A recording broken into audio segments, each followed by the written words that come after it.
Dajjal chiqqan zamonda bo'lsa yoki Dajjalga ro'baro bo'lsa, Kahf surasining boshidagi oyatlarni o'qisin. Ya'ni 1-dan 10-gacha bo'lgan oyatlarda Dajjal Makka va Madina shahridan boshqa hamma shaharlarni aylanib chiqadi.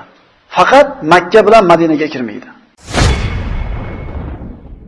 Dajjal uni fitnaga solib, yonidagi kishilarga aytadiki, agar men buni hozir o'ldirib, qaytadan tiriltirib bersam, meni sizlarning Robbingiz ekanligimga shubha qilasizlarmi deydi.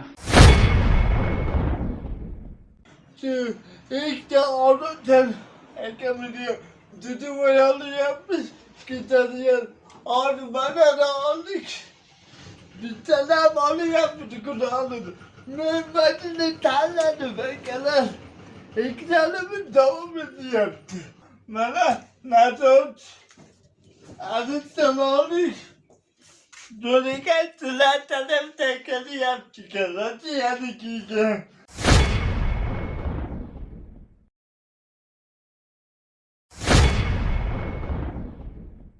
Bismillahirrahmanirrahim. Elhamdülillahi Rabbil alemin. As-salatu was-salamu ala Muhammedi ve ala alihi ve ashabihi ecmain. Amma ba'd. Assalamu alaykum ve rahmatullohi ve barakatuh. Dajjal xususidagi darslarimizni davom etkazamiz.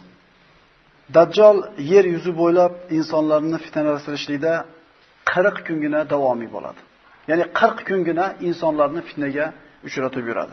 Lekin uni bu 40 kuni siz bilan bizni oddiy kunlarimizdek bo'lmaydi. Nabiy sollallohu alayhi vasallam aytadilar, uning bir kuni 1 yilga barobar. Ya'ni sizlarda 1 yilinglarga barobar. Yana bir kuni sizlarning 1 oyingizga barobar. Yana bir kuni esa sizlarning 1 haftangizga barobar. Qolgan kunlar esa sizlarning kunlaringizga o'xshaydi. Ya'ni Alloh taolo uning kuniga shunday bir davomiy qiladiki, bomdoddan kun botguncha bo'lgan kuni siz bilan biz sanaydigan 1 yilning uzoqligiga barobar bo'ladi. Sahobalar Rasulullohdan bu so'zni eshitganlaridan keyin ibodatga haris bo'lganliklaridan, "Ya Rasululloh, uni bir kuni bizni 1 yilimizga barobar bo'ladigan kunda biz 1 kunlik namoz o'qiymizmi yoki 1 yillik namoz o'qiymizmi?" deydi. Nabiy sollallohu alayhi vasallam aytdilarki, "La uqdiru lahu qadra." Yo'q dedi. Unga teng namoz o'qiysizlar dedi. Ya'ni 1 yillik namoz o'qiysizlar degani. Bu nima degani? 1 yillik namozni bir kunda o'qigan odam jahannamozdan boshini ko'taradimi? Ya'ni uni ro'barasiga chiqmaylar degani. Nabiy sollallohu alayhi vasallam aytadilar, agar sizlar qaysininglar ana shu zamonga ro'baro bo'ladigan bo'lsanglar, uning ro'barasiga chiqmanglar. Uni oldiga chiqmanglar deydi. Hadisdan ma'lum bo'ladiki, oy tutilishi bor, kun tutilishi bor yoki shunga o'xshagan boshqa bir sayyoralarga, boshqa bir planetalarga boriladigan bo'lsa, u yerda namoz o'qishlikni vaqti ana shu vaqtga qarab belgilanadi. Oxirat ilmini o'rganishlikda foydalardan bittasi shu deb aytganlik darslarimiz boshida. Imom Muslim rivoyat qilgan sahih hadisda Rasululloh sollallohu alayhi vasallam Dajjal haqida aytadi. U Shom va Iroq orasida zohir bo'ladi. O'ngni ham, chapni ham, g'arbni ham, sharqni ham fitnaga to'ldiradi. Ey Allohning bandalari, sobit turinglar. Dajjalga iymon keltirib, unga qattiq ergashganlar yahudlar bo'ladi. Imom Muslim sahihlarda keltirgan hadisda Nabiy sollallohu alayhi vasallam aytadilar, Dajjalga Isbahon yahudilaridan 70 ming kishi ergashadi. Ularning yelkalarida laffofa deyiladi, ana shu yahudiyligini bildirib turadigan bir diniy bir kiyimi, bir alomati bo'ladi. Biz tilda sharf desak, osonroq tushunsa kerak. Yahudiyligini bildirib turadigan ana shunday bir matohi bo'ladi ustida.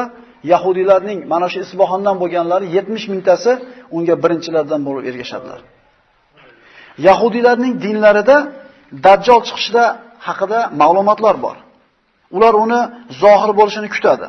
Ularning kitoblarida Damasaya deb nomlanar ekan. Ularning gumonlaricha Dajjal oxir zamonda zohir bo'lib, uni hukmronligi dengiz quruqlikka yetadi. Dajjal bilan daryolar kesib yuradi va bu narsa Alloh tomonidan unga berilgan mo'jiza deb e'tiqod qiladilar. Hamda Dajjalga ergashganliklari uchun Dajjal ularga yer ostida yerdagi hamma hukmronligini yahudlarga qo'liga qaytarib beradi. Ya'ni butun yer yuzining hukmronligini yahudlarning qo'liga qaytarib beradi degan e'tiqod qilishganligi uchun birinchi bo'lib unga ergashadiganlar yahudiylar bo'ladi. Bu ularning dinidagi ma'lum narsa. Lekin Masih Iso alayhissalom kelgan paytda yo'q, bu u Masih emas. U emas deb bu tonishgan emas. Vaholanki Iso alayhissalom ham o'zi yahudi bo'lgan millat. Dajjal Makka va Madina shahridan boshqa hamma shaharlarni aylanib chiqadi. Faqat Makka bilan Madinaga kirmaydi. Imom Buxoriy sahihlarida keltirgan hadisda Rasululloh sollallohu alayhi vasallam aytadilar, Madinaning atrofida uni himoya qilib turadigan farishtalar bor. Madinaga to'un, ya'ni vabo hamda Dajjal hargiz kira olmaydi. Buxoriydan boshqa keltirgan hadisda Rasululloh aytadilar, Madinaga Dajjal xavfi, qo'rquvi kirmaydi. U kunda Madinaning 7 eshigi bo'ladi. Har bir eshigida ikkitadan farishta o'tdan bo'lgan qilichini yalang'ochlagan holda turadi. Dajjal unga kiraman desa, ular uni qaytarib turadi. Dajjal bu ikki shaharga kirmoqchi bo'lsa, ya'ni Makka bilan Madina shaharlariga kirmoqchi bo'lsa, farishtalar uni qo'llaridagi o'tdan bo'lgan qilichlar bilan qaytaradilar. Farishtalar ularni kirgizmas ekanlar, u bir oyog'ini Sabaha degan joyga qo'yadi. Ya'ni Madinada hech qanday ekin-tikin o'smaydigan Madinaning bir mintaqasi. Bu mintaqani ulamolar hozirgi kundagi Jomiyatul Islomiyaga yaqin bo'lgan bir joy deb atashadi. Bu shunday bir yerki, ekin-tikin hech qanday narsa o'smaydi. Dajjal kira olmasdan ana shu mintaqaga bitta oyog'ini qo'ygan paytda yer titraydi. 3 marta qattiq titraydi. Shunda Nabiy sollallohu alayhi vasallam aytadilar, Madinada 3 marta yer titraydi. Shunda Madinadagi har bitta kofir yoki har bitta munofiq Madinani tashlab chiqib Dajjalga erishadi. Ya'ni payg'ambarimiz boshqa hadislarda aytadilar, Madina o'zining ichidagi najosatlarni surib chiqaradi. Mana shu Dajjalning kelishligi bilan Madinada agar kofirlar bo'lsa yoki munofiqlar bo'ladigan bo'lsa, Dajjalga chiqib ergashib ketadi. Dajjaldan qanday saqlanish mumkin? Nabiy sollallohu alayhi vasallam aytadilar, Abu Dovud keltirgan hadislarda, sizlardan birortangiz Dajjal chiqqanini eshitsa, undan qochsin. Uning ro'barasida turmanglar. Bir kishi uning oldiga o'zini mo'minman deb boradi-yu, lekin uni fitnaga solib qo'yganligidan, uni shubhaga solib qo'yganligidan Dajjal kofir bo'lib unga ergashib ketib qoladi. Ya'ni mo'minman deb boradi, fitnani kattaligidan, imtihonda og'irligidan, shubhani kattaligidan kofir bo'lganligini sezmay qoladi. Nabiy sollallohu alayhi vasallam Imom Muslim keltirgan hadislarda aytadilar, odamlar Dajjaldan qochib tog'larga chiqib ketadilar. Nabiy sollallohu alayhi vasallamning boshqa ko'rsatmalarida sizlardan qaysi biringiz Dajjal chiqqan zamonda bo'lsa yoki Dajjalga ro'baro bo'lsa, Kahf surasini boshidagi oyatlarni o'qisin. Ya'ni 1-dan 10-gacha bo'lgan oyatlarda tog'iy zolim podshohning zulmidan qochib toqqa kirib berkingan yigitlar haqidagi qissa ketadi.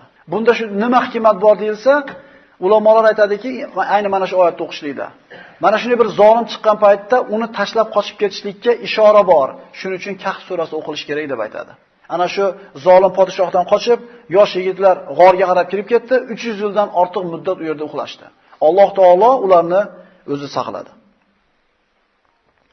Rasululloh sollallohu alayhi vasallam davrida mana bir ajib qissa keladi Imom Muslim sahihlarida. Qaysi o'rinda Dajjal haqida gapirilsa, mana shu qissa keltiriladi. Hamma sunan kitoblarida. Rasululloh sollallohu alayhi vasallam zamonida Sofi ibn Sayyod ismli bir yigit bo'ladi. Yahudilardan bo'lgan bir yahudi yigit bo'ladi, 12 yashar bo'ladi. Rasululloh ana shu ibn Sayyodni kuzatib, undagi ba'zi bir alomatlarga qarab turib, mana shu Dajjalmikin deb gumon qilardi. Ya'ni ana shu davrda yashagan odamni payg'ambarimiz Dajjal shumikin deb gumoni bo'lardi. Kunlarda birida Umar ibn Hattob roziyallohu anhu bilan payg'ambarimiz sollallohu alayhi vasallam birgalashib chiqishdida, Yahudilar yashaydigan tomonga, Madinaning o'sha tomoniga borishdi. Yahudilarning bog'laridan biriga kirishdi. Umar ibn Hattob hikoya qiladi. Rasululloh xuddi bir narsadan berkinib qo'rqqandek bir daraxtning orqasiga o'tardilar deydi, ozgina turib, ya'ni yugurib borib narigi daraxt orqasiga o'tib ozgina turar edi. Go'yo bir narsani poylagandek. Birov ko'rib qolmasindek ehtiyot bo'lib turib, daraxt orqasida turadi. Yana ozgina turib yugurib narigi daraxt orqasiga boradi. Xullas, ana shu 12 yasharli Sofi ibn Sayyod ismli yigit uxlayotgan daraxtning oldiga yetib boradi. Ya'ni uyg'onib ketmasin degandek, birov ko'rib qolmasin degandek, Rasululloh mana shunday bir ehtiyotkorlik bilan boradi. U Sofining ustiga borganida Sofi chalqamchasiga yotib olib, osmonga qarab yotib, rasa bir undan har xil ovozlar, g'udrashlar, xurriylar ovozlarini eshitilib turadi, ovozlar. Payg'ambarimiz sollallohu alayhi vasallam sekin uning ustiga keladida, uni so'zlariga, undan chiqayotgan ovozlarga diqqat bilan quloq solishni boshlaydi. Go'yoki bir narsani o'qimoqchi bo'lgandek diqqat bilan quloq solib turadi. Rasululloh hali hech qancha ustida quloq solib turmasdan turib, ana shu Sofiyni onasi uyidan chiqib qoladi-da, payg'ambarimizni uni bolasini ustida turganligini ko'rib turib, "Ey Sofiy" deydi. "Ustingda Muhammad turibdi, uyg'on" deydi. Deganda hali Sofiy shunday uyg'onadi-da, shunday bir g'azabdan pishqirib, ovozlari boshqacha bo'lib, payg'ambarimizga bir g'azab bilan qarab turadi. Nabiy sollallohu alayhi vasallam aytadilar-ki, agar uyg'otmay turganida buni dajjolmi, dajjol emasmi bilib olardim deydi. Mana shu tamtamanalardan, mana shu ovozlaridan, undan chiqayotgan bir tovushlardan payg'ambarimiz uni kimligini bilmoqchilik bo'lganga yaqin bo'lib turganda, bilib qolishiga yaqin bo'lganda onasi uyg'otib yubordi. Shunda 12 yashar bola bilan payg'ambarimiz sollallohu alayhi vasallam o'rtasida shunday bir suhbat ketyapti. Rasululloh sollallohu alayhi vasallam aytadi: "Ey Sofiy" deydi. "Meni Allohning rasuli ekanimga guvohlik berasanmi?" Sofiy aytadi: "Seni ummiylarning nabiysi ekanligingga guvohlik beraman." 12 yashar bola Rasululloh bilan gaplashyapti. So'ngra Ibn Soyat payg'ambarimizga: "Ey Muhammad, sen meni Rasululloh ekanligimga guvohlik berasanmi?" dedi. Subhanalloh. Ya'ni 12 yashar bola payg'ambarimizga aytayotgan gapini ko'ring. Vaholanki yahudilar bilardi payg'ambarimiz haqiqiy rasul ekanligini. Lekin yahudlardan bo'lmagani uchun iymon keltirishmagan edi. Nabiy sollallohu alayhi vasallam amantu billahi va rasulih, amantu billahi va rasulih dedi. Buni savoliga. Allohga va uning payg'ambarligiga iymon keltirdim. Allohning va uning payg'ambarligiga iymon keltirdim. So'ngra Rasululloh sollallohu alayhi vasallam Sofiyga qarab turib, "Ey Sofiy" dedi. "Men ichimda bitta so'zni yashirdim. Bilasanmi o'sha qaysi so'z?" dedi. Sofiy diqqat qilib turdi-da, "Ad-duh, ad-duh" dedi. Rasululloh ovozingni o'chir, uningni o'chir, haddingni oshma, ovozingni o'chir dedi. Cho'chib ketdi. Shunda payg'ambar sollallohu alayhi vasallam oldida turgan Umar: "Ya Rasululloh, nimani yashiruvdingiz? Nimaga bunaqa bir qattiq keskin javob berdingiz?" deganida, "Men unga" deydi, "duxon, tutun degan so'zni yashiruvdim" deydi. U mana shu duxon degan so'zni yarmini tushungan edi. Payg'ambarimizning dilida turgan so'zni yarmini shunday topgan edi. Shunda payg'ambarimiz hali duxon deb aytmasdan turib, "ad-duh" deyishligiga shart to'xtatib turib, "Uningni o'chir, haddingni oshma" dedi. Shunda Umar: "Ya Rasululloh, ruxsat bering, choftashiga kallasini buni" dedi. Rasululloh Umarga qarab: "Ey Umar" dedi, "uni tinch qo'y" dedi. "Agar u haqiqatan dajjol bo'lsa, sen hech narsa qila olmaysan uni. Agar dajjol bo'lmasa, uni o'ldirganlikdan senga hech qanday manfaat yo'q" dedi. Rasululloh sollallohu alayhi vasallam bilan Sofiy ibn Sayyod o'rtasida bo'lgan mana shu voqea butun musulmon o'rtasida tarqab ketdi. Hamma Sofiy ibn Sayyoddan ehtiyot bo'ladigan bo'ldi. Nabiy sollallohu alayhi vasallam oldida Umar ibn Hattob Allohga qasam, Sofiy ibn Sayyod dajjoldir desa, Rasululloh eshitardilar-da, indamasdilar. Ya'ni bir ajib qissaki, Rasululloh davrida bor deyilyapti bu kishi. Sofiy ibn Sayyod mana shunday bir payg'ambarimiz bilan bo'lgan shu ishidan keyin mana aytdik, odamlar undan ehtiyot bo'ladigan bo'lishdi. Sofiy keyinchalik Rasululloh sollallohu alayhi vasallam vafot etganlardan keyin yosh katta edi, boy bo'ldi, ser farzand bo'ldi. Nabiy sollallohu alayhi vasallam dajjolni sifatlaganida aytardilar, uni zurriyoti bo'lmaydi. Ya'ni orqasidan qoladigan farzandi bo'lmaydi degan edi. Tug'mas bo'ladi deilgan edi. Ibn Soyod katta bo'ldi, boy bo'ldi, payg'ambarimiz uni ko'zini g'ilay bo'ladi degan edi. Ko'zi soppa-sog' edi. Farzandlari ko'paydi. Rasululloh vafotidan keyin Ibn Umar, Abdulloh ibn Umar bilan Abdulloh ibn Umar roziyallohu anhu bilan Sofiy ibn Sayyod Madinaning tor ko'chalarida shuni to'qnash kelib qolishdi. Ibn Umar shunday qarasa, o'ng ko'zi xuddi siqilgan uzumni donasidek qurib qiyshayib qolgan edi. Xuddi payg'ambarimiz dajjolni sifatlab, uni o'ng ko'zi g'ilay bo'ladi, qurigan uzum donasidek qurigan qiyshaygan holda bo'ladi degandek, ko'zi mana shunday holatga kelib qolgan edi. Shunda Ibn Umar ko'rib qo'rqib ketdi-da, "Ibn Soyat" dedi. "Qachon ko'zing bunaqa bo'lib qoldi seni?" U aytdi, "Bilmayman" dedi. Ibn Umarning oldida bir qancha bir ashablari bor edi. "Ko'zing o'zingni boshingda turib, qachon shunday bo'lib qolganligini bilmaysanmi?" deb achchiq qilgan paytda bu Ibn Soyat aytdiki, "Agar" dedi, "Alloh xolasa meni bu ko'zimni seni qo'lingdagi tayog'ingga o'xshatib, tayog'ingni uchiga ham tushirib qo'yish mumkin" dedi. "Qo'lingdagi hassangning uchiga meni ko'zimni tushirish mumkin" deganida Ibn Umar shunday g'azabi chiqdi-da, g'azablangan holda tayoq bilan o'z opasi Hafsa binti Umarga kelib aytadi. Ya'ni Hafsa onamiz payg'ambarimiz ayoli, Abdulloh ibn Umarning opasi. Shunda Hafsa onamiz aytadiki, Sofiy bilan nima ishing bor deydi. Uni tinch qo'y. Axir Dajjal odamlar orasida oddiy yashab yurib, bir qattiq g'azablangandan keyin Dajjal bo'lib ketishligi haqida payg'ambarimiz aytgan so'zlarni eshitmaganmisan? G'azablantirma uni dedi. Ya'ni unga bo'lgan odamlarning shubhasi, unga bo'lgan bir ehtiyotkorlik yana ham ziyoda bo'ldi. Payg'ambarimiz aytgandaqa ko'zi Dajjalning g'ilay ko'ziga o'xshab qolgan edi. 12 yasharida uni Dajjalda payg'ambarimiz gumon qilar edi. Umar qasam ichsa payg'ambarimiz indamas edi. Bir qancha vaqt o'tgandan keyin mana Imom Muslimda keltiradi hadis Abu Said al-Khudri roziyallohu anhudan.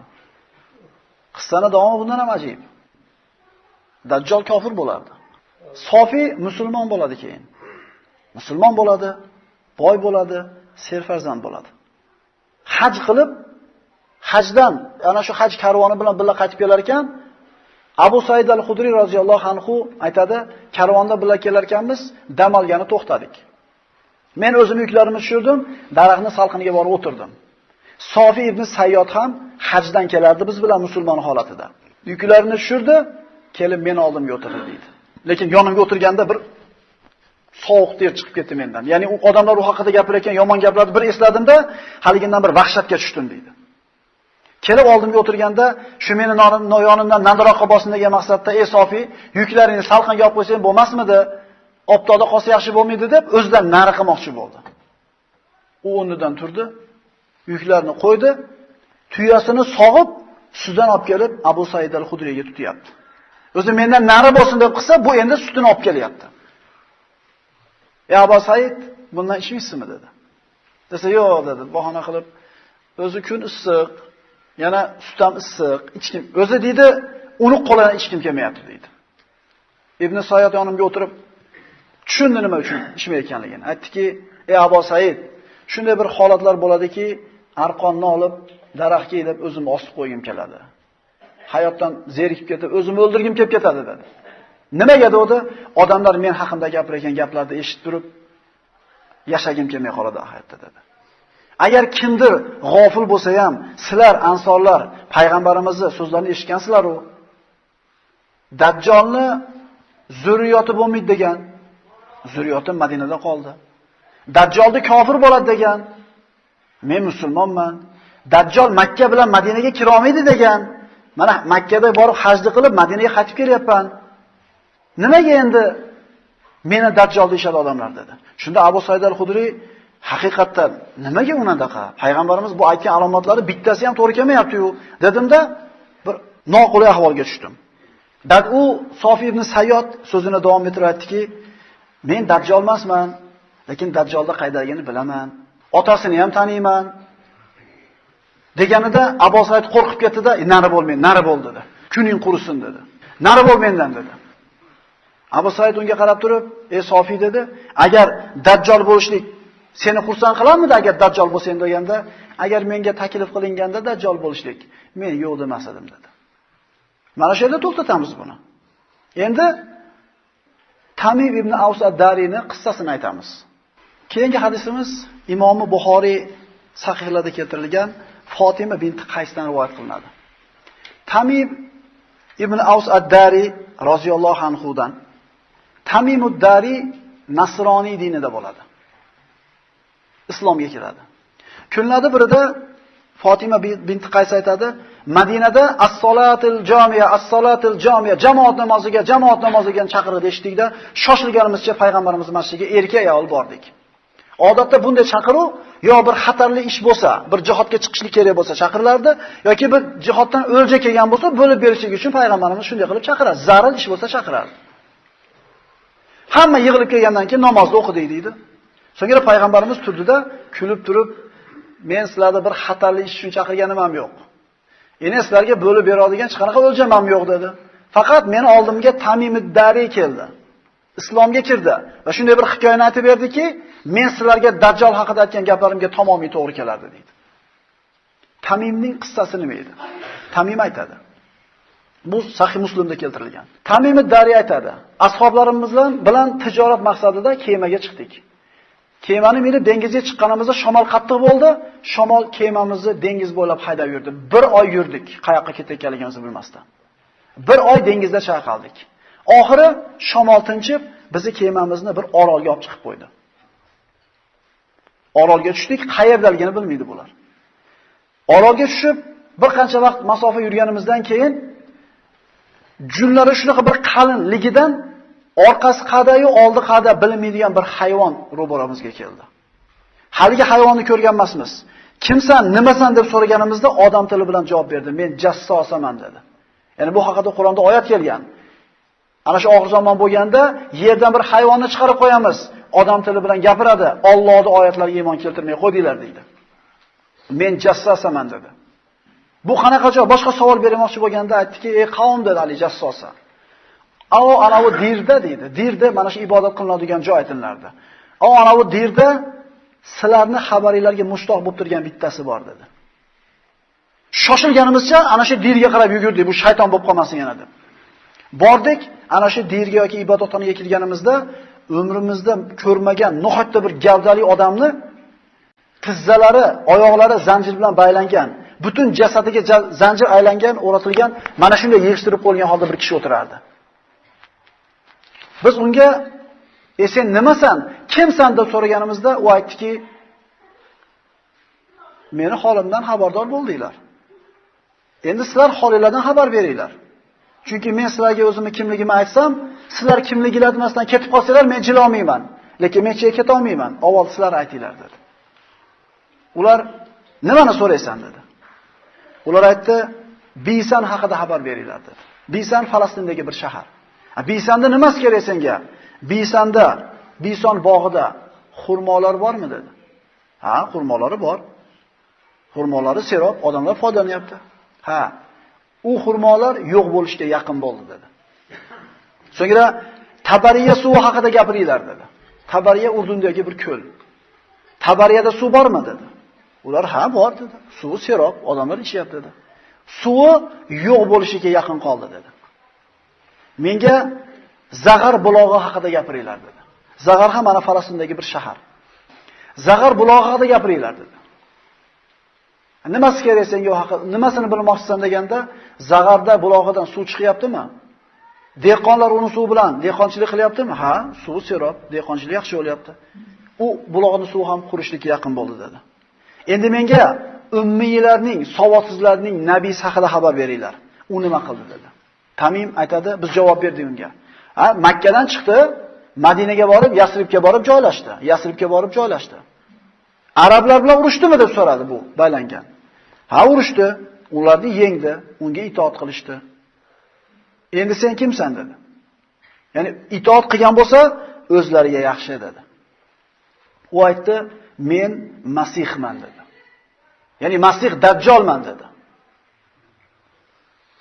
Sofi ibn Sayyod 12 yoshar bola hali bu paytda. Rasululloh o'tib ketgandan keyin uning ko'zi qiyshayib qoldi. Bu payg'ambarimiz tirik davrida Tamimid davri Imom Muslimda keltirilgan bu ma'lumotlar. Men Masihman.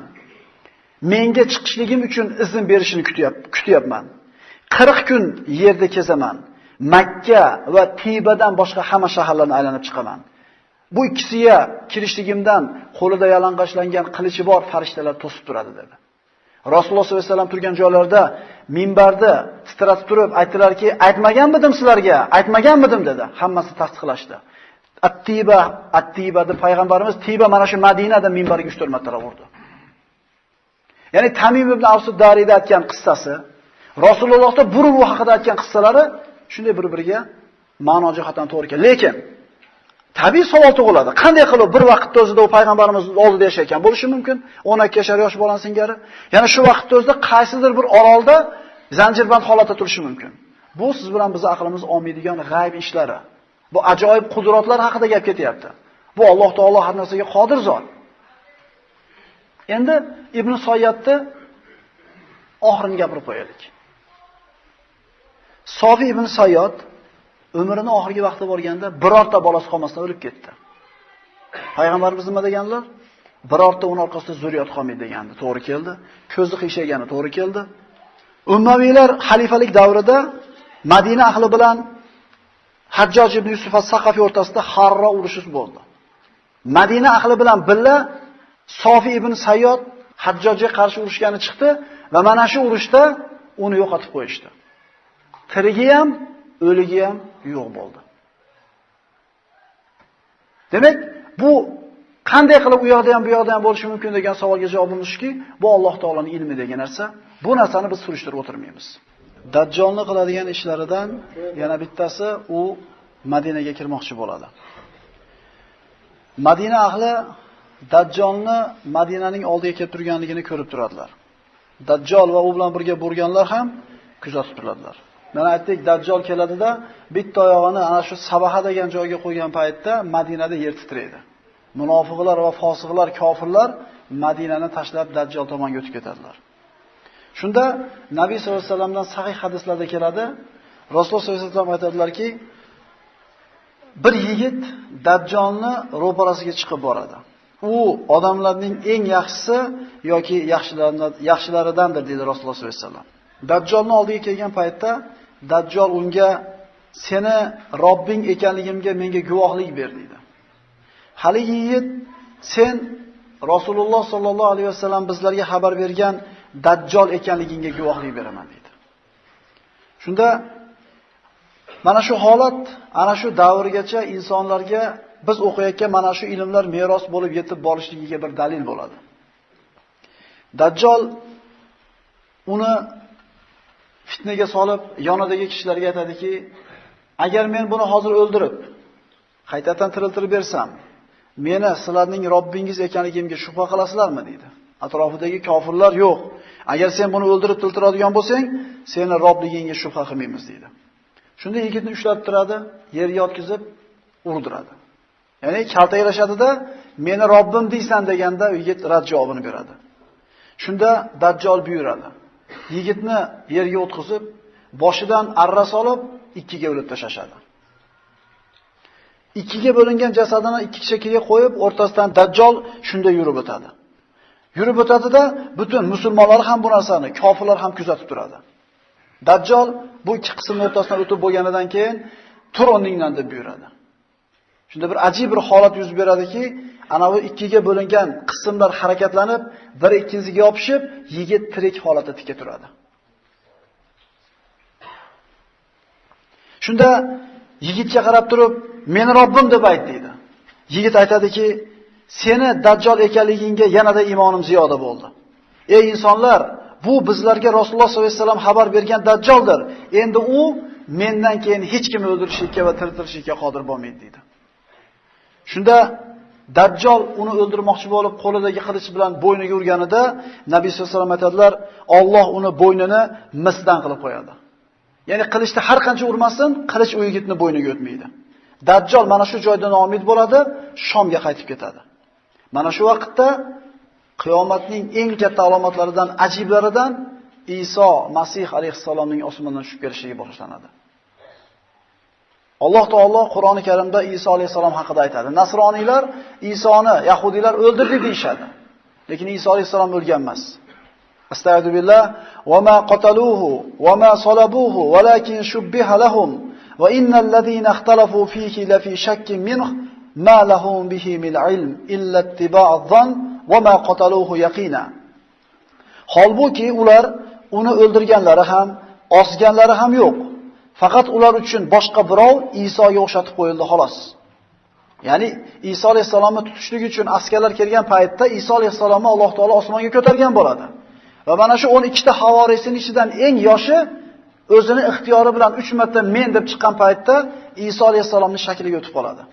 Mana Iso alayhisalom qissasida eshitganmiz, Iso alayhisalom osmonga ko'tariladigan kunda o'zini 12 ta havoriysining oldiga g'usl qilgan holatda chiqadi. Ya'ni chiqqan paytda sochlaridan suv tomchilari tomib turadi. Ularga qarab turib, kiminglar xohlaysizlar? Meni shaklimga o'xshab qolishligida va meni o'rnimga olib chiqib o'ldirishliklarini. Ana bitta odam men desa, menga o'xshab qoladi-da, meni o'rnimga olib chiqib o'ldiradi ular deydi. Shunda mana shu 12 ta kishidan eng yoshi chiqib men deydi. Yo'q deb o'tkazadi. Kim deb so'raganda, 3 marta so'raganda ham shu yigit turadi. Shunda ha sen deyishligi bilan Iso alayhisolamning shakli unga o'tadi. Iso alayhisalom sahih hadislarda keladi, osmonga ko'tarilib ketganidan keyin askarlar keladida, Isoga o'xshagan yigitni olib chiqib ketib, osib o'ldirishadi. Va ular biz Isoni o'ldirdik, xochga ildik dedilar. Alloh taolo aytadiki, holbuki ular uni o'ldirganlari ham, osganlari ham yo'q. Faqat ular uchun boshqa birov Isoga o'xshatib qo'yildi xolos. Albatta Iso haqida talashib tortishgan kimsalar, uning o'ldirilgani, o'ldirilmagani haqida shubhada qolganlar. U haqida faqat gumonga boradilar. Xolos, uni o'ldirmaganlari aniqdir. Bal rafa'ahullohu ilayh. Balki Alloh uni o'zining huzuriga ko'targandir. Alloh qudrat va hikmat egasi bo'lgan zot. Hali ham nasroniylarda mana shu gumon bor. Isoni 12 ta havorisi bo'lsa, ular kirgan paytda 12 ta odamning bittasi Isoga aylanib qoldi. Shakl suratiga. Isoning suratiga kirib qoldi. 11 ta qoldi. Agar bu 11 tasi bu haqiqiy Iso bo'lsa, 12-chi havoris qani deyiladi. Ya'ni ular Isoni aniq o'ldirmaganligiga o'zlari ham ishonadi. Shubhada ekanligini o'zlari ham biladi. Alloh taolo quyida oyatda o'ldirgani ham yo'q, xochga ham ilgani yo'q deydi. Iso alayhisalom tirik. Alloh taoloning huzurida. Mana shu alomatlar zohir bo'lgan paytda albatta bu tushadi. Siz bilan bizni e'tiqodimizning bir qismi bu. Bunda shubha bo'lmaydi. Alloh taolo Iso haqida aytadi: "Va innahu la'ilmun lis-sa'a." Albatta Iso qiyomat soat haqidagi bilim alomatdir. Bas sizlar u soat haqida hargiz shubha shak qilmangiz. Zuhruf surasi 61-oyat. Boshqa oyatda Alloh taolo aytadi: "Va in min ahlil kitabi illa la yu'minanna bihi qabla mawtihi va yawmal qiyamati yakunu alayhim shahida." Har bir ahli kitob o'limi oldidan unga, ya'ni Isoga albatta iymon keltirur. Qiyomat kunida esa u bularning zarariga guvoh bo'lur. Demak, Iso alayhisolamning tushishligi haqida shubha qilib bo'lmaydi. Shubha qilgan odam mana shu oyatlar haqida shubha qilayotgan bo'ladi. Iymondan ajrab qoladi. Iso alayhisolam tushishligi haq. Alloh taoloning sarih oyatlari bilan sobit bo'lgan. Dajjal Shomga qarab ketdi. Sahih hadislarda keltiriladi, fitna avj olib turgan paytida, Dajjalning fitnasi avj olib turgan paytda Rasululloh sollallohu alayhi vasallam aytadilar, Damashqdagi masjidning sharqiy tomonidagi oq minora oldiga Iso ibn Maryam tushadi. Dajjal yer yuzi bo'ylab aylanib yurar ekan, so'ngra musulmonlar, Damashqda qolgan musulmonlar va ba'zi rivoyatlarda mana imomi Mahdi boshchiligidagi musulmonlar Damashqqa to'planib, qo'rg'onlarga berkinib, Dajjalga qarshi urushlikka tayyorgarlik ko'rib turishadi. Dajjal Madinadan qaytib Damashqqa boradi. Ana shu imom Mahdi boshchiligidagi rivoyatlarga ko'ra musulmonlar yashinib turgan qo'rg'onga o'zining askari bilan kelib urushlikka turadi. Musulmonlar tong otganda Dajjal va uni yordamchi bo'lgan yahudiylar bilan jang qilamiz deb tayyorlanib turar ekanlar, kechasi takbir aytib qolmadi. Shunda ular shunday qaraganlarida osmondan Iso alayhisalom tushib kelayotganligini ko'rishadi. Nabiy sollallohu alayhi vasallam Iso alayhisalom tushligini tasvirlab shunday aytadilar: "Men va Iso oramizda nabiy bo'lmaydi. U albatta tushguvchidir. Uni ko'rsangiz taniysiz. O'rta bo'ylik, oq qizil yuzlik, ikki ko'ylak kiygan holda, boshi ho'l bo'lmasa ham sochlaridan suv tomgandek tushib keladi." Ya'ni daqiq vasf, nozik joylargacha tushuntirib beryapti. Qachon tushadi? Musulmonlar Damashqdagi hollarida. Mana aytdik, hadisda Dajjal bilan birga yahudiylardan 70 mingtasi ergashadi deb aytdik. Bular mana shunday jangga tayyorgarlik ko'rib turgan paytda osmondan tushib keladi. Sahih hadislarda keladi, ular saf tortib tayyorgarlik ko'rib turgan paytda bomdod namozi vaqtida takbir aytiladi. Ularning imomi eng yaxshisi bo'ladi, mana Mahdi deb aytgan bo'ldik. Qiyomat qoyim bo'lgunicha ummatimdan bir toifasi haqda turib, Iso ibn Maryam tushgunicha jang qiladilar. Ularning imomi tushganidan keyin Isoga keling bizga namozga o'ting deydi. Ya'ni Iso alayhisalom Damashqdagi katta masjidni sharqiy minorasini oldiga ikkita farishtaning qanotiga qo'lini qo'ygan holatda tushib keladi. Iso alayhisalomga imomga o'ting deganlarida Iso yo'q. Siz bir-birlaringizga amirsizlar. Allohning bu ummatga bergan ikromi deydi. Ya'ni Iso alayhisalom payg'ambar bo'lgan, ruhulloh bo'lgan Iso alayhisalom musulmonlarni imomini orqasidan ma'mun bo'lib namoz o'qiydi. Bu Alloh taolo ummati Muhammadiga bergan fazildir. Nabiy sollallohu alayhi vasallam Iso haqida aytadilar: "Uning hidi xushbo'y bo'ladi. Uning hidini hidlagan har bir kofir o'ladi. Uning hidi ko'zi yetganchalik masofaga yetib boradi." Dajjal va kofirlar Iso alayhisalomni osmondan tushib kelayotganini ko'rganlarida orqalariga qarab qochib qoladilar. Iso ibn Maryam Dajjalni quvib, Lut shahri oldiga borganda yetib boradi. Ba'zi rivoyatlarda Baytul Maqdisdagi Lut degan eshigini oldida deb aytilgan. Allohning dushmani Isoni ko'rishligi bilan xuddi tuz erigandek erishdi boshlaydi. Rasululloh aytadilar, agar Iso uni o'ldirmasdan tek qo'yganida erib o'lib ketardi. Lekin Iso nayzani oladida erib bo'lguncha uni tanasiga urib, qonlar chiqaradi. Mana shu bilan u o'ladi. Nabiy sollallohu alayhi vasallam aytadilar. So'ngra Iso aytadi: "Alloh o'lmaydi, lekin bu o'ldi." Nima deganida? Men Allohman deb da'vo qilar edi bu. So'ngra bu fitna tugagandan keyin, Dajjal fitnasini Iso alayhisalom nihoyasiga yetkazganidan keyin, mana shu fitnaga uchrab, sobit turgan mu'minlarga ro'baro bo'lib, bu fitnaga uchragan kishilarning yuzlarini silaydi, ularga taskin beradi va ularning jannati ekanligini, jannatdagi darajalar haqida gapirib beradi. Dajjal fitnasi sobit turganlarga jannat bor. Iso alayhissalom yer yuzini hukm qilishligini o'zini qo'liga oladi. Imom Buxoriy va Muslim sahihlarida keltirgan hadisda Rasululloh sollallohu alayhi vasallam aytadilar: "Jonim qo'lida bo'lgan zotga qasamki, Iso ibn Maryam sizning huzuringizga odil hakam bo'lib tushadi. Endi qiladigan ishlari xochni sindiradi. Ya'ni nasroniylik belgisi tugaydi. Ya'ni krestni yo'q qiladi. To'ng'izni o'ldiradi. Dajjolni o'ldiradi hamda jizyani bekor qiladi. Mana shu 4 ta ish Iso alayhisalom qiladigan ishlar.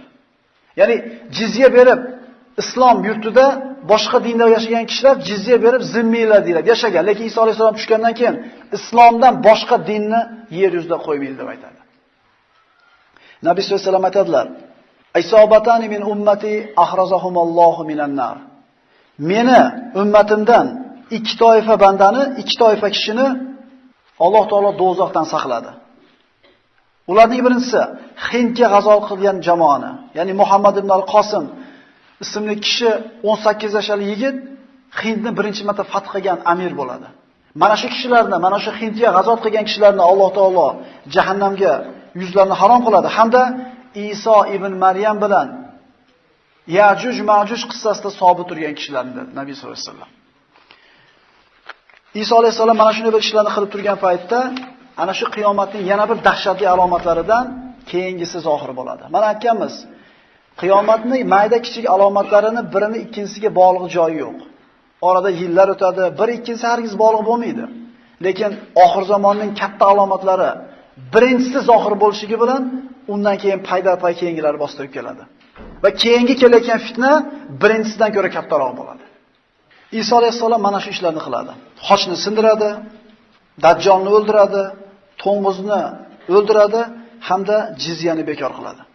Odamlarning orasida yaxshilik ziyoda bo'ladi.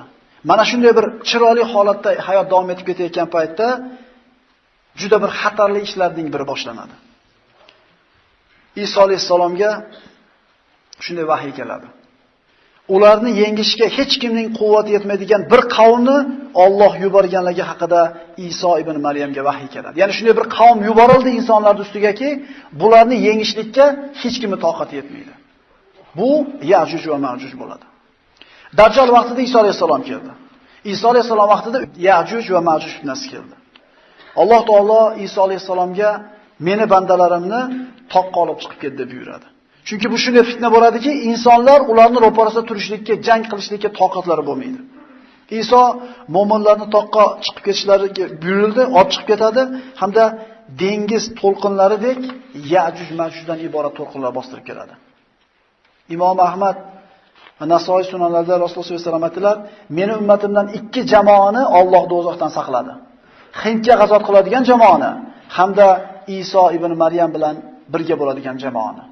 Ya'ni mana shu 2 ta jamoat jannatiyligi payg'ambarimiz tomonidan bashorati berildi. So'ngra Yajuj va Majuj yuboriladi. Ular kimlar? Ular odammi yo bir boshqa toifami? Ular odam. Odam alayhisalom zurriyotidan. Inshaalloh keyingi darsda batafsil ular haqida gaplashgan bo'lamiz. Qur'ondagi Kahf surasida yerni fath qilib egallagan solih podshoh Zulqarnayn haqida Alloh taolo bayon qilib aytadiki: "Hatta idza balagha bayna as-saddayni wajada min dunihima qauman la yakaduna yafqahuna qawla." Zulqarnayn To ketayotib ikki tog' o'rtasiga yetib olgach, u tog'lar ortida biron gapni anglay olmaydigan qavmni uchratdi. Ya'ni dunyoni fath qilib Zulqarnayn ketib borar ekan, ikki tog'ning o'rtasiga o'tgan paytda bir qabilaga ro'baro bo'ldi. Bu qabila mana la yakadu qavman la yakaduna yafqahuna qawla. Bir so'zni anglay olmaydigan qavm. Mufassirlar aytadi, bu qavm shunaqa bir ajib bir lug'atda, ajib bir tilda gaplashardiki, Zulqarnayn tushunmadi ularning tilini. O'rtaga tarjimon kerak bo'ldi. Bir tarjimonni olib kelishuvdi. Zulqarnayn buni tilini tushunmadi. U tarjimonning tilini tushungani yana bitta tarjimon olib kelindi. Xullas, tarjimonga tarjimon bo'lib, o'rtada 30 ta odam tarjimonlik qilgandan keyin Zulqarnayn ana shu qavmning gapini tushundi. La yakaduna yafqahuna qawla. Bir qavmning tilini tushunish uchun bitta tarjimon yetadi. Chunki ma'ruf, mashhur til bo'ladi, bitta perevodchi bo'ladi, ish bitadi. Lekin bu shunaqa bir til, shunaqa bir qabila ediki, 30 ta perevodchi kerak bo'ldi. Ular aytishdi. Qalu ya Zulqarnayn inna ya'juj va ma'juj mufsiduna fil ard. Fa hal naj'al laka kharjan ala an taj'ala baynana va baynakum sadda. Ular ey Zulqarnayn, shak shubhasiz shu tog'lar ortidan chiquvchi Ya'juj Ma'juj qabilalari yer yuzida buzg'unchilik qiluvchilardir. Ya'ni odam mana shu chiqadigan joyi ikkita tog'lar orasi bo'ladi. Kofir, fojir, qotil bir xalq. O'zlarining yerlaridan shu mintaqaga chiqib kelsalar, odamlarni o'ldirib, nomusiga tegib, yo'llarni to'sib, mol-mulkini talab, hamma yoqni fasodga to'ldirib, yana o'zlarining yerlariga qaytib ketadilar. Odamlar ulardan bezor bo'lganligidan Zulqarnaynga shikoyat qilishyapti. Ularda chiqadigan joyi bitta joy, mana shu ikkita tog'ning oralig'i. Mana shu joyga biror bir to'siq qilib bersang, senga bir xizmat haqi beramiz degan. Fahal naj'alu laka kharjan ala an taj'ala baynana va baynahum sadda. Biz ey Zulqarnayn, ya'ni qavm aytayapti. Bizlar senga bir miqdor to'lov to'lasak, sen biz bilan ularning o'rtasidan bir sad, bir to'g'on qurib berurmisan? Ya'ni xizmat haqini beraylik, o'rtaga bir to'g'on qurib ber. Zulqarnayn bu yerlarga nima uchun kelganligini bayon qilib aytadi. Qala ma makkani fihi robbi khayr. Zulqarnayn aytdi: Parvardigorim menga ato etgan saltanat sizlar beradigan moli dunyodan yaxshiroqdir. Ya'ni men bu yerga dunyo talab qilganim yo'q. Tavhidni yoyish uchun kelganman. Solih podshoh deyishining sababi mana keyingi oyatlarda. Qala amma man zalama fasawfa nu'adhibuhu thumma yuraddu ila rabbih fayu'adhibuhu azaban nukra. Zulqarnayn aytdilarga: Zolim bo'lgan kimsani albatta azoblaymiz. So'ngra Parvardigoriga qaytarilgach, u zot uni yanada dahshatli azob bilan azoblar. Endi iymon keltirib, yaxshi amallar qilgan zotga kelsak, uning uchun go'zal oqibat, jannat, mukofot bo'lar. Biz ham unga ishimizdan oson yengillanib beramiz. Ya'ni bu kishining maqsadi mu'minlarga kofirlarni yengishligida yordam beradi. Dunyo quvgan, dunyoni fath qilib, o'zini ostiga, qo'l ostiga birlashlik maqsadi bo'lgan emas bu kishida. Ularning talabiga Zulqarnayn nima deb javob berdi? Qala ma makkanni fihi robbi khayr fa'inuni biquwwa aj'al baynakum va baynahum radma. Bas sizlar menga moli dunyo bilan emas, balki quvvat bilan yordam beringlar. Men sizlar bilan ularning o'rtasiga bir devor bino qilay. Alloh taolo u kishiga barcha ilmni va quvvat sabablarini bergan edi. Temirmidi, ishlab chiqarishmidi, qandaydir korxonalarmidi, nimaiki bo'lsa o'sha davrda Zulqarnaynga berilgan edi. Kuch-quvvatni hamma sababi bor edi. Endi Zulqarnayn mana shu sabablarga yana eng asosiy sababni qo'shgan edi. Allohga bo'lgan tavakkulni. Hech qachon inson quvvatiga, ilmiga, boyligiga, tanish bilishiga suyanmasligi kerak. Bu narsalar faqat sabab. Allohga tavakkul qilish kerak. Zulqarnayn u odamlarga Allohga tavakkul qilishlikni o'rgatdi. Atuni zubarul hadid. Sizlar menga temir parchalarini keltiringlar. Ularda bor bo'lgan hamma temirni mana shu ikkita tog'ning o'rtasiga, ikki chekkasiga yog'och qilib, o'rtasiga tashashdi. Mana shu ikkala tog'ni o'rtasi ko'miladigan darajada temir yig'ildi. Sizlar menga temir parchalarini keltiringlar. Temir parchalari ikkala tog' bilan barobar bo'lgach, Zulqarnayn bosqonlar bilan dam uringlar dedi. Ya'ni o't yoqinglar dedi. Bas qachon u temir tersaklar qizdirilib, o't qilgach, eritgach dedi: menga eritilgan mis ham keltiringlar. Uni temir parchalarining ustidan quyurman. Ya'ni ana shu temirni qizitib, eritib, ikkita tog'ning o'rtasini to'sib tashlagandan keyin temir bilan ustiga eritilgan misni quydi. Ya'ni yana ham mustahkamroq bo'lishligi uchun, yana ham bir chidamli bo'lishligi uchun. Famastata'u an yadhharuhu va mastata'u lahu naqaba.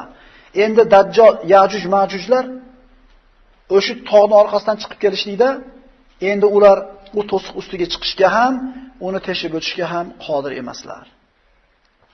Ana shu qiyomat soati yaqin bo'lib, taqdir qilingan vaqtgacha Ya'juj va Ma'juj qabilalari shu devorni teshishlikka har kuni harakat qiladi. Rivoyatlarda keladi. Har kuni teshishadi. Ozgina teshib ochiladi. Devor deyarli o'tib ketadigan holatga kelib, ertaga teshib chiqamiz deb kelgunga qadar ertasi kuni dam olishib qaytib kelguncha Alloh taolo qudrati bilan devorni asl holatiga qaytarib qo'yadi. Rivoyatlarda keladi, har kuni kavlaydida, endi teshishga yaqin bo'lgan paytda ularning boshlig'i ketdik. Ertaga teshib chiqamiz. Qaytadi. Qaytib kelsa, yana devor borga holatda. Ba'zi rivoyatlarda inshaalloh deb qo'yar ekan oxirida. Ertaga teshib chiqamiz inshaalloh deb. Shunda ana shu holatda qoladi va teshib chiqadi ular deydi. Birodarlar, ular bor.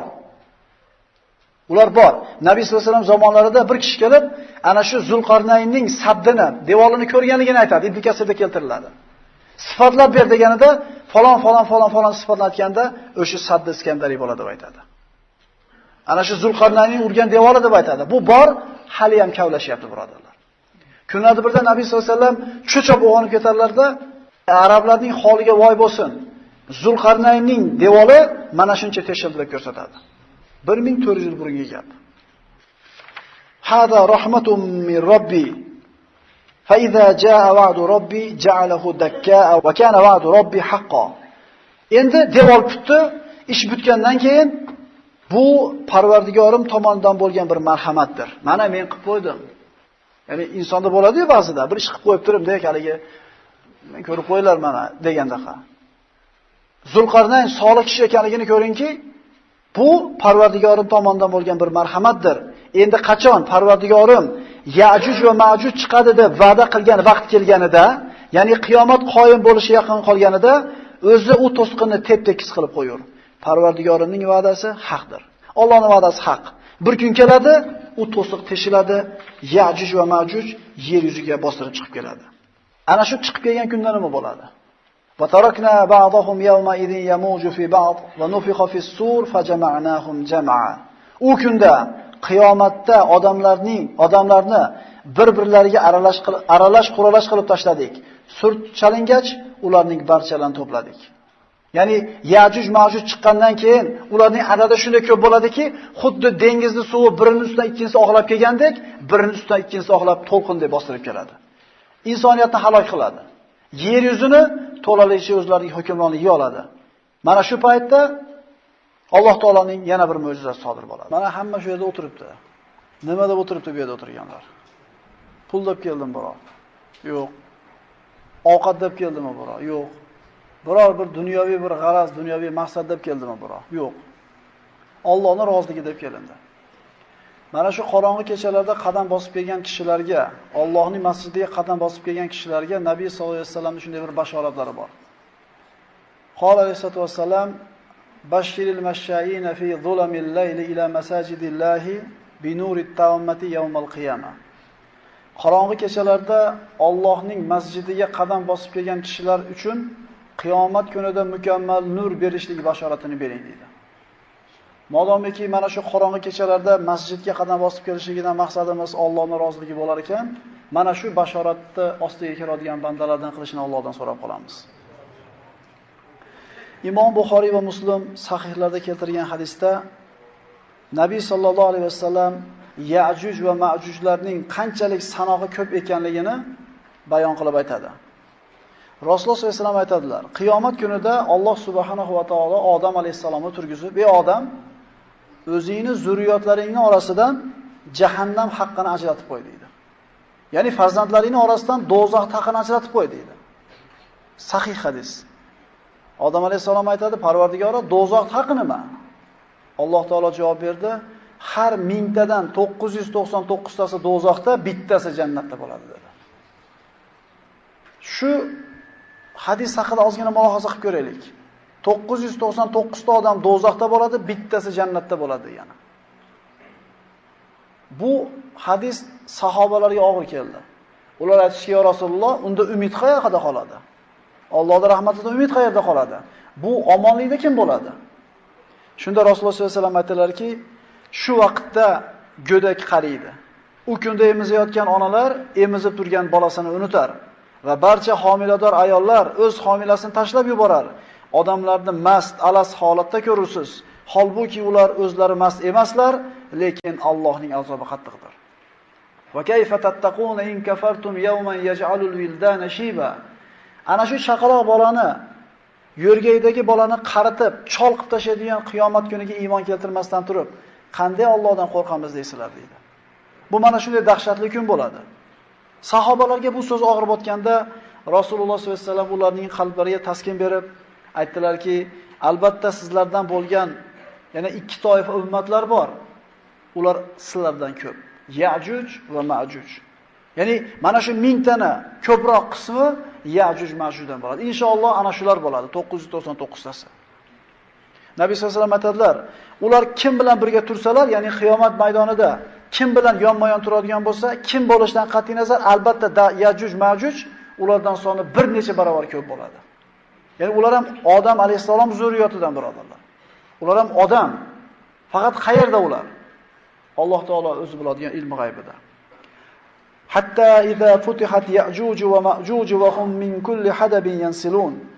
Ya'juj va Ma'juj to'g'oni ochilib, ular har bir tepalikdan oqib keladilar. Ana shu Zulqarnayn to'sgan to'g'on yorilgan kunda har qanday devalikdan xuddi dengizni to'lqinlari birini ustidan ikkinchisini oqlab kelgandek, shunday ko'p bo'lib keladi ular. Vaqtarabal va'dul haqq. Haq va'da qiyomat yaqin bo'ldi. Ya'juj va Ma'jujning chiqishligi qiyomatning yaqin bo'lganligining eng katta, eng asosiy alomati. Ya'juj va Ma'juj to'sig'i Nabiy sollallohu alayhi vasallam bosh davridan boshlab teshildi va ana shu kundan boshlab kattayyapti birodarlar. Buxoriy keltirgan hadisda Zaynab binti Jahsh, bu ayol Nabiy sollallohu alayhi vasallam ayollaridan ummahatul mu'minin. Zaynab onamiz aytadi: kunlarning birida Nabiy sollallohu alayhi vasallam mening oldimga bir qo'rqqan, bir narsadan cho'chigan holatda kirib keldilar. Ya'ni boshqa rivoyatda cho'chib uyg'onib ketdi uyqusidan deydi. Uyg'onib aytdilarki, yaqinlashib qolgan yomonlikdan arablarning holiga voy bo'lsin. Ya'juj va Ma'juj to'sig'idan mana bunchalik teshildi deb Ibhom va Sabboba barmoqlarini birlashtirib shunday halqani tuzdi. Ya'ni Nabiy sollallohu alayhi vasallam zamonida teshilgan mana shu teshik shu kungacha kattayib kelyapti. Zaynab onamiz, "Ya Rasululloh, oramizda solih kishilar bo'lsa ham halok bo'laveramizmi?" deb so'radi. Shunda Rasululloh ha deb javob berdi. Agar habas ko'payib ketsa, ya'ni habis gunoh, ma'siyat ko'payib ketadigan bo'lsa, yaxshilar ham ketaveradi. Faqat qiyomat kunida har bittasi nima niyatda yashagan bo'lsa, shu niyatini ustida tiriladi. Ya'juj Ma'juj kim o'zi? Ular ham bizga o'xshagan odammi? Yer ustida yashaydimi? Yo yer ostida yashaydimi? Yo bizga noma'lum bo'lgan bir joyda yashaydimi? Bu haqida ulamolarning fikrlari har xil bo'lgan, lekin hech qaysisi ular falon odamlar deb aniq aytib beradigan dalili yo'q. Faqat payg'ambar sollallohu alayhi vasallam aytgan Ya'juj Ma'juj haqidagi ma'lumotlar bor xolos. Ularni payg'ambarimiz ranglari sariq, yuzlari yalpoq, bo'ylari pakana, adadlari ko'p deydi. Hech qaysi olim falon joyda ular falon millatdagi odamlar aniq ayta olmaydi. G'ayb ilmi bor ekan, nimaga chiqmadi? Bor ular. Lekin qachon chiqishligi Alloh taolo biladi. Alloh taolo taqdir qilgan kunda chiqadi, xuddi Dajjolga o'xshaydi. Dajjol ham odamlar ichida odamdaqa yashaydi, jim yuradi, lekin yuboriladigan soat kelgan paytda shunday chiqib keladi Dajjol bola. Mana payg'ambarlarning shajarasi nimada? Suratni qarasanglar, Nuh alayhisalomning 3 ta o'g'li. Som, Xom, Yofis. Shularning ichida ana shu Yofisdan ketgan zurriyotiga turklar, Xitoylar va Ya'juj Ma'jujlar deb belgilab qo'yilgan. Ya'ni Ya'juj Ma'juj ham siz bilan bizga o'xshagan Odam alayhisalomning farzandlari. Qayerda ular? Vallohu a'lam. Imom Muslim keltirgan hadislarda Rasululloh sollallohu alayhi vasallam aytadilar, Dajjoldan Alloh taolo saqlagan bandalarni Iso alayhisalom yuzlarini silab, ularning jannatdagi darajalari haqida gapirib beradi. Shunda Alloh taolo Isoga vahiy qilib, men ular bilan urushishga hech kimning toqati yetmaydigan bandalarni chiqardim. Meni bandalarimni tog'ga olib chiqib ketdi deydi. Yajuj va Majuj har bir tepalikdan suvni singari oqib keladi. Yer yuzini egallashadi, tamomiy bo'ysundiradi yerni o'ziga. Hamda Shom tomonga qarab keladi. Mana shu paytda Iso alayhisalom Shomda bo'ladi. Payg'ambar Iso alayhisalomga tog'ga olib chiqib ket deyilgan tog' bu ana shu Quddus yaqinidagi tog'larning biri deb aytadi ulamolar. Yajuj va Majujning soni shu darajada ko'p bo'ladiki, quyidagi hadisga quloq solamiz. Rasululloh aytadilar: Yajuj va Majujlar ularning avvalgilari Tabariya ko'lini oldiga keladi, suvni ichib tugatishadi. Oxirgilari o'tib ketayotib, qurib qolgan ko'lni ostini ko'rib, ba'zi namlikni ko'rib, ha, ma'da ko'l bo'lgan ekan deb qo'yadi deydi. Ya'ni tasavvur qilingki, ularning adadi qanchalik katta, bitta ko'lni ichib o'tib ketganda hali oxiri tugamagan bo'ladi. Bu ularning sonini katta ekanligiga, adadining katta ekanligiga dalil bo'ladi. Shuning uchun 1000 tadan 999 tasi ana shular deb aytilyapti, vallohu alam. Yajuj va Majuj kelib Iso va u bilan birga bo'lgan mo'min kishilarni ana shu tog'da turganlarda qamal qiladi. Qamal shunday bir qattiq bo'ladiki, bu kishilarning oldida yeyishlikka taom qolmaydi. Rasululloh sollallohu alayhi vasallam aytadilar: ular uchun, ya'ni Iso bilan birga turgan mo'minlar uchun bitta ho'kizning kallasi 100 dinor sof oltindan ko'ra afzal bo'lib qoladi. Ya'ni yegan hech narsa qolmaydi degani. Yegili hech narsa qolmaydi. Bu balodan nima qutqaradi? Bu balodan kim qutqaradi? Albatta Alloh taologa bo'lgan duo, Alloh taoloning marhamati qutqaradi. Iso va mu'minlar Alloh taologa iltijo qilib duo qiladilar. Bular bu vaqtda mana Yajuj va Majuj yer yuzini tamomiy o'zlariga bo'yinsundirgan bo'ladi. Odamlar yo ularga bo'yinsunganlari qoladi, yoki iymonda turib olgan bo'lsa, kofirlikda bo'yniga olmasa, Yajuj va Majujlar ularni qatl qilgan bo'ladi. Ana shu paytda yer yuzida faqat Iso alayhisalom bilan birga bo'lganlar iymonlilar qolgan, hamda Yajuj Majujlarning oldida qolib iymonini yashirgan kishilardan boshqa hech qanday yer yuzida iymon yo'q. Yer yuzini kufrga to'lg'izadi bular. O'zlari kofir bo'lgan haqlar deb aytganmiz. Ular yer yuzida ularni ro'parasida turadigan hech bir inson bolasi qolmagandan keyin tug'yonga ketishadi. Ya'ni urushadigan hech kim qolmadi ularga qarshi. Shunda aytishadiki, yerdagilarni o'ldirdik. Endi osmondagilarni o'ldiramiz. Shunda ulardan bittasi qo'liga nayzani oladida osmonga uloqtiradi. Sahih hadislarda keladi. Nayza uchi qon bo'lgan holda tushadi. Alloh taoloning bir irodasi. Shunda aytishadi, biz Allohni o'ldirdik deydi. Nauzubillah. Shunda ularning qo'lida turib iymonini yashirgan ba'zi bir zaif kishilar kofir bo'lib iymondan qaytib ketishadi. Yajuj va Majuj balosida mana shunday ishlar sodir bo'ladi. Iso va mu'minlar Alloh taologa iltijo qilib duo qiladilar. Mana shu balodan qutqarishligini so'raydi. Alloh taolo ularning duolarini ijobat qiladi. Mana ko'ringlar. Tabiiy savol tug'iladi. Yajuj Majuj ham siz bilan o'ziga o'xshagan go'shtdan, suyakdan iborat maxluq ekan. Avtomat bor, tanka bor, kalla keladi, raketa bor, ana ximik bir qandaydir qurollar bor. Shu bilan yo'q bo'lsa bo'lmaydimi degan savol o'tadi kallalardan. Birodarlar, Alloh alam, o'sha davrga borib payg'ambarimiz aytayapti, insonlar qo'rg'onlaridan chiqa olmay qoladi deydi. Alloh alam, u davrga borib bu qurollar bo'ladimi? Yoki bir qandaydir bir boshqacha bir zamonlar bo'ladimi? Insonlar hech narsa qila olmay qoladi deyaptimi? Demak, biz unga iymon keltiraveramiz. Bu g'ayb ishlari. Alloh taolo mana shunday hech kimni kuchi yetmayotgan Yajuj Majujni nima bilan yo'q qiladi? Alloh taolo, qarang, insonlarda hech qaysi kuchi yetmayotgan mana shunday bir quvvatlik, son sanog'ini bir hisobi yo'q bo'lgan Yajuj Majujni arzimagan bu qurt bilan ularni halok qiladi. Nabiy sollallohu alayhi vasallam aytadilar, Iso va mu'minlar duo qilar ekan, Alloh taolo ularning duosini ijobat qilib, Yajuj Majujning ustiga, bo'yinlariga nag'afni yuboradi. Nag'af ulamolar aytishiga qaraganda molni yoki otni burnida bo'ladigan mayda qurt bo'lar ekan. Ya'ni har bitta jonivorning ichida qurt bo'ladi. Mana shu burnida yashaydigan qurt Alloh tomonidan ularni bo'yniga yuboriladi. Mana shu zaif maxluq shunday bir kuch-qudratli bo'lgan Yajuj Majujni qirib tashlaydi hammasini. Alloh taolo o'zini qudratini ko'rsatib qo'yaptiki, innahu ala kulli shay'in qodir. Alloh har narsaga qodir zot. Hech qachon inson o'zining quvvatiga, qurol aslahasiga, aqliga, kuch-quvvatiga boyligi ishonib bo'lmaydi. Alloh taologa tavakkul bo'lishligi kerak. Arzimagan, ko'zga ko'rinmaydigan qurt ularni bo'ynidan chiqadi, shu bilan ularni halok qiladi. Ularning bo'yinlariga nag'afni yuboradi. Yajuj va Majujning hammasi bir kishi o'lganda bir kunda o'ladi. Iso va mo'minlar tog'ning ustida turib, Yajuj va Majuj ustiga nima kelganligini bilmaydi, lekin nimadir o'zgardi, nimadir tinchlanib qolganini sezib turib, kim bora xabar olib keladi ulardan deydi. Shunda bir fidoyi kishilardan bittasi tushadi-da, tushib yer yuzida minglagan, balki millionlagan Yajuj va Majujning jussalari yotganligini ko'radi.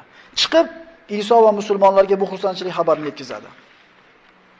Rasululloh sollallohu alayhi vasallam aytadilar: Alloh taolo ularning bo'yinlariga nag'afni yuboradi. Ular go'yo bir kishi o'lganda yo'ladilar.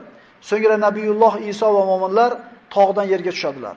Yajuj va Majujni sassiq badbo'y hidlaridan holi bir qaricham yer bo'lmaydi. Endi qarang, yer yuzini egallab to'ldirib tashlaganda bir balo edi. Endi o'lganda ham bitta balo. Chunki jussalari yotibdi, ulardan sassiq hid chiqib turibdi. Duo bilan hal bo'lgandi bu mushkula. Iso alayhisalom yana duo qiladi. Parvardigoro, mana shu badbo'y hiddan bizni saqlagin.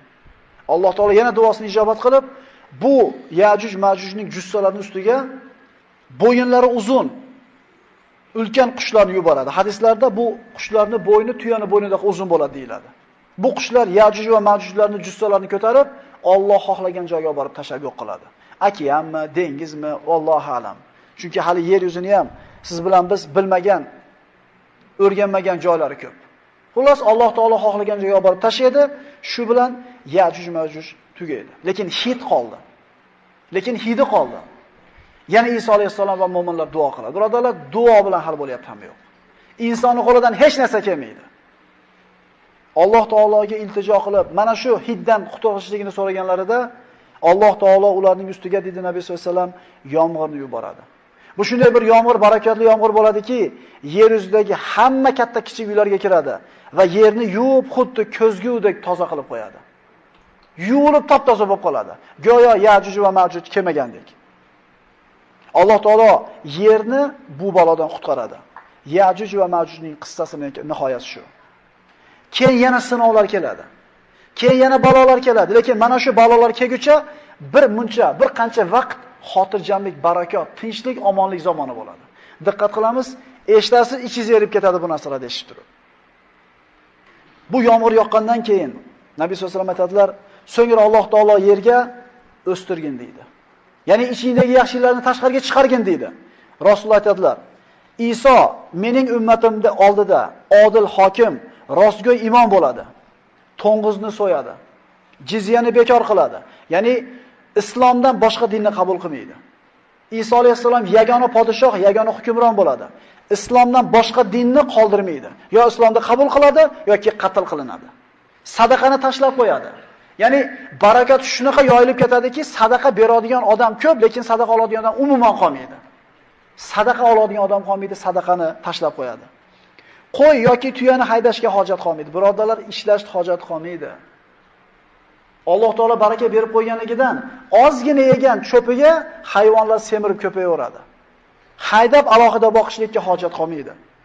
Odamlar orasida gina kuduratlar ko'tariladi. Xuddi suv yuvib tashlagan kir ketgandek.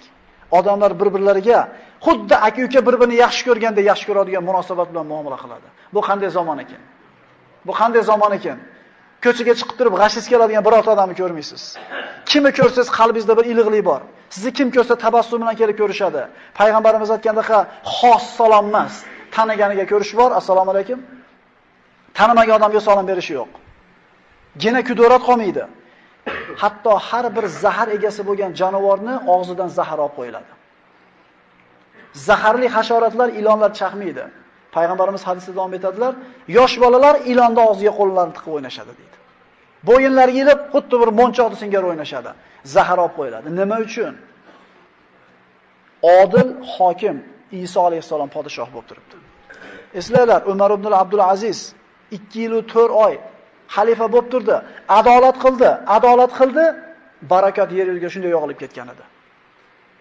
Adolat bo'lgan joyda, taqvo bo'lgan joyda Alloh taoloning barakoti yog'iladi. Agar ahli qishloq deydi Alloh taolo, qishloq ahli taqvo qilib Alloh taolodan qo'rqqanida osmondan ham yerdan ham barakani to'kib qo'yardi deydi. Demak, barakani kelishligi taqvoga bog'liq bo'ladi. Allohdan boshqaga ibodat qilinmaydi. Tavhiddan boshqa narsa qolmaydi. Shirk, kufr qolmaydi. Urushlar tugaydi. Chunki bitta podshoh, bitta din. Yer ekinlarini Odam alayhisalom zamonidagidek o'stiradi. Odam alayhisalom bo'yi necha metr edi? Odam alayhisalom zamonidagi bir shingil uzum qanaqa bo'lardi? Xuddi shunday bo'ladi deb Rasululloh. Hatto bir shingil uzumni olishlikka, bir shingil uzumni olishlikka bir necha kishi ovora bo'ladi. Va mana shu bir necha kishi bir shingil uzum bilan qorni to'yadi deydi. Bir qancha kishi dedi Rasululloh, bitta onorni ustida jamlanadi va bitta onor 10 ta odam to'g'izadi qornini. Bu qanday barakot, qanday bir omonlik hayoti. Gina kudurat yo'q, urush janjal yo'q, zaharli hayvon yo'q, ishlash yo'q, barakotni qarang. Yajuj Majuj, Dajjal fitnasidan keyin odamlarga Alloh taolo tinchlik, osoyishtalik, xotirjamlikni mukofot qilib berdi. Fitnadan sobit chiqqanlar kishilar uchun. Sigir arzimagan baho bo'ladi. Otning narxi bir qancha dirham bo'ladi. Bir dona qo'y 40 kishiga kifoya qiladigan bo'ladi. Ya'ni bir dona bitta qo'ydan sog'ilgan sut 40 ta odamni qornini to'yg'izadigan bo'ladi. Bu qanday bir xotirjamlik, Alloh taoloning qanday bir bandalarga bergan mehribonchiligi. Inna ma'al usri yusra. Inna ba'dal usri yusra. Har bitta mashaqqatdan keyin ham yangi yengillik bor, har bitta mashaqqatning yonida ham yengillik bor. Shu mushkullardan o'tgan kishilarga Alloh taolo shunday bir barakotini yog'diradi. Isa alayhissalom mana shu xayriyat ichida yerdagi u kishiga belgilangan muddat 40 yil yashaydi, so'ngra vafot etadi. Isa alayhissalom o'lim sharbatini totgan emas. Kullu nafsin za'iqatul maut. Tirik jon borki, o'lim sharbatini totadi degan Alloh taolo. Iso hali o'lmagan. Vassalamu alayya yawma wulidtu va yawma amutu va yawma ub'athu hayya. Iso alayhissalom tili bilan Alloh taolo aytadi. Iso aytadi: "Menga tug'ilgan kunimda ham, vafot bo'ladigan kunimda ham, qayta tiriladigan kunimda ham tinchlik, omonlik bo'lur." Ya'ni o'ladigan kunimda muzore siyg'asida, kelajak siyg'asida gapirilyapti. Iso alayhissalom o'lgani yo'q, tushadi, 40 yil yashaydi, so'ng o'ladi.